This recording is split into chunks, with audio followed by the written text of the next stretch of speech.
AP సచివాలయంలో 7వ కలెక్టర్ల కాన్ఫరెన్స్ జరుగుతోంది. ప్రజా సమస్యలను 100% పరిష్కరించాలన్నారు సీఎం. ప్రభుత్వ సేవలపై ప్రజలు సంతృప్తి చెందాలన్నారు. స్వర్ణాంధ్ర విజన్ 2047 లక్ష్యాలు, విద్య, వైద్యం, పెట్టుబడుల గ్రౌండింగ్, జలధార వంటి అంశాలపై సమీక్షిస్తున్నారు. నిజామాబాద్ జిల్లా కోటగిరి మండలం కారేగాంలో అక్రమ ఇసుక రవాణాను స్థానికులు అడ్డుకున్నారు. పరిమితికి మించి ఇసుకను తవ్వుతున్నారు. ఈ విషయం అధికారులకు చెప్పినా పట్టించుకోవడం లేదని వారు మండిపడుతున్నారు. అధిక లోడుతో ఇసుకను తరలించడం వలన రహదారులు పాడైపోతున్నాయని తెలిపారు.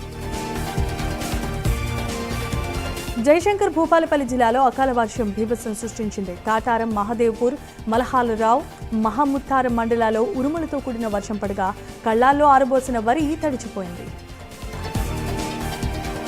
నెల్లూరు జిల్లా ఉదయగిరి అటవీ ప్రాంత సమీపంలో జింకపై వీధి కుక్కలు దాడి చేశాయి. వెంటనే స్థానికులు గమనించి హుటాహుటిన పశు వైద్యశాలకు తరలించారు. అనంతరం ఫారెస్ట్ అధికారులు జింకను అటవీ ప్రాంతంలోనికి పంపించేశారు. హైదరాబాద్ సిఎస్ఐఆర్ ప్రాంగణంలో ప్రతిష్టాత్మకంగా నిర్మిస్తున్న సైన్స్ ఎక్స్పీరియన్స్ సెంటర్ను కేంద్ర మంత్రి కిషన్ రెడ్డి సందర్శించారు. ఈ సందర్భంగా నిర్మాణంలో ఉన్న సైన్స్ ఎక్స్పీరియన్స్ సెంటర్ పనులు పరిశీలించారు. నిర్మాణ పనుల గురించి అధికారులను అడిగి తెలుసుకున్నారు. టీవీకే విషయంలో తమిళనాడు గవర్నర్ చర్య రాజ్యాంగ విరుద్ధమన్నారు సినీ నటుడు ప్రకాష్ రాజ్. విజయ్ ప్రభుత్వం ఏర్పాటు చేయకుండా ఆలస్యంపై ప్రకాష్ రాజ్ అసంతృప్తిని వ్యక్తం చేశారు. విజయ్కు ప్రజల అండ ఉందని ఎక్స్ వేదికగా పోస్ట్ చేశారు. టీవీకే చీఫ్ విజయ్ మరోసారి తమిళనాడు లోక్ భవన్ కు చేరుకున్నారు. Tamil Nadu incharge governor R V Arlekar ను కలిశారు. తమిళనాడు ప్రభుత్వ ఏర్పాటు అంశంపై గవర్నర్తో విజయ్ మరోసారి చర్చిస్తున్నారు.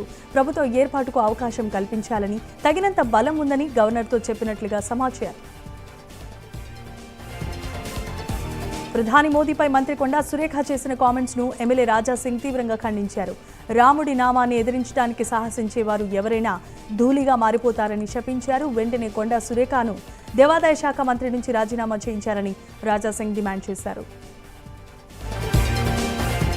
తమిళనాడులో రాజకీయ పరిస్థితులు క్షణక్షణం మారిపోతున్నాయి. దీంతో టీవీకే అభిమానులు ఆందోళన వ్యక్తం చేస్తున్నారు. ఓ అభిమాని ఏకంగా విజయ్ ఇంటి ముందు ఏడుస్తూ పూజలు చేశారు.